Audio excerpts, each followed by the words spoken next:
Let's talk about autonomy. Autonomy is the feeling that you are in control of your own choices, that you have some freedom. Now, the opposite of autonomy is like a lack of control, or somebody else is making your decisions for you.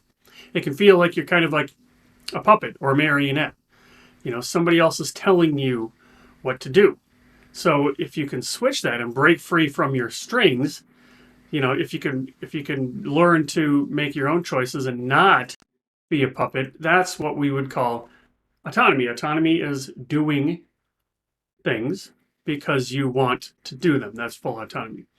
Now, again, instead of being drug around by life, feeling like you have to do everything, feeling like you don't have any say-so in the matter, that's going to feel like you're just being tossed around. That's just going to feel like life is dragging you wherever life wants to go.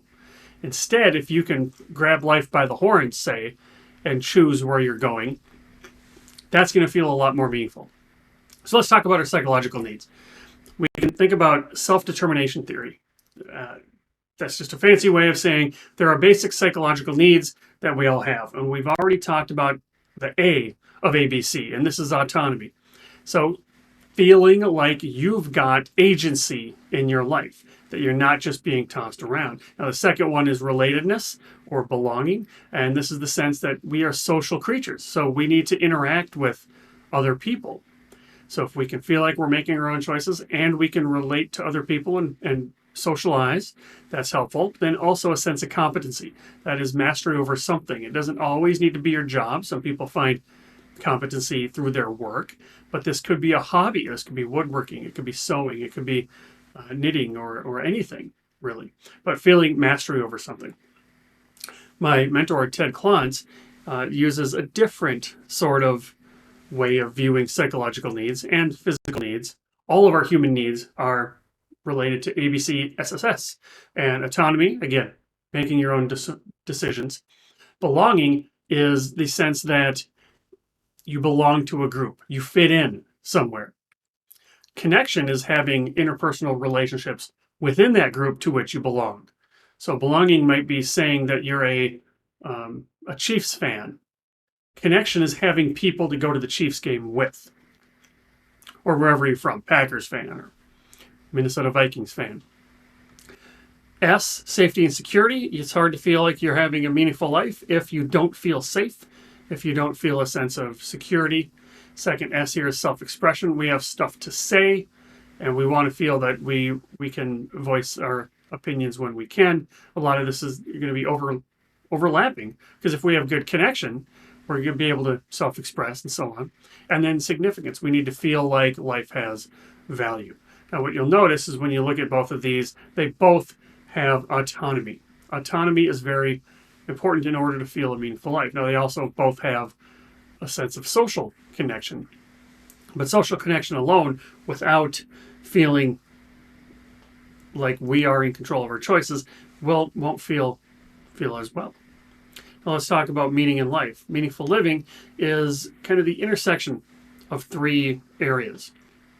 The first component of a meaningful life is having a sense of purpose. This is having something meaningful to do with your time. This is a direction. This is a flag in the ground that you can march towards. Second component of a meaningful life is a sense of coherence. Coherence just means life makes sense. I understand that life makes sense. Things are happening that seem to make sense. And then the third one is significance, which is going to be related to that last slide we just saw with the basic human needs. But significance is a feeling that life is valuable. And at the intersection, that's where you get a life of meaning. So if you take the opposite, the inverse, it's hard to find or feel like life is meaningful if nothing makes sense and everything's chaotic. So that's where that sense of coherence is. It's hard to feel like life is meaningful if you don't think life matters or that life is valuable. And it's hard to feel like life has meaning if you don't have any aim, if you're directionless. So let's talk about coherence first. Think about your life as a book. You are the author of the book. If you have agency over what's going on in your life, if you have agency over your actions, if you have agency over what happens to you, you don't have control over everything, of course. There's a lot of things over which you don't have control. But being the author helps you lean into those things over which you do have control and accept those things you don't have control and weave a narrative of the things you can control and the things that you don't control into this life. So remembering that you are the author of the book is important. If you don't have agency of your own life, if things are happening and you're not the one creating the story, if you're just in the story of your life, if you're if you're an extra, or if you're playing a supporting role in the story of your life, that's going to be hard to feel meaningful. Autonomy is about taking ownership of the story of your life narrative. And when we think of a sense of significance, that's kind of like your personal values. And so many of us will value things because we think we're supposed to. I might value, some of the big ones. I value family. I value freedom. I value security. I value these things. But if I value those things because I think I'm supposed to, I'm only claiming to value those things. I might even think I'm valuing those things because I want you to know that I value those things. Instead, if we can think of ourselves on a desert island with like a little palm tree here, what would you value if you were alone on a desert island? If you couldn't tell anybody that you valued this thing, what would you value? This is an intrinsic value. And there's some autonomy here because now you value this thing because you actually like this thing. So if you can shift your personal values from extrinsic values where you don't have any autonomy into intrinsic values where you do have autonomy, that will contribute to that sense of feeling like you're living a meaningful life. And now purpose, direction, where are you going? What are you using your time for? The number one source of regret, or the number one regret people have on their deathbeds, is that they lived a life that others expected of them. So if you're doing things with your life that represents somebody else's idea of your purpose, that is, you're doing what you think you're supposed to be doing, that's going to be a life of regret. Because if you don't have any overlap between your life and your purpose, it's going to feel like there's a lack of meaning. You're not going to have that sense of autonomy. There's no autonomy here if you're doing things that you think you're supposed to do.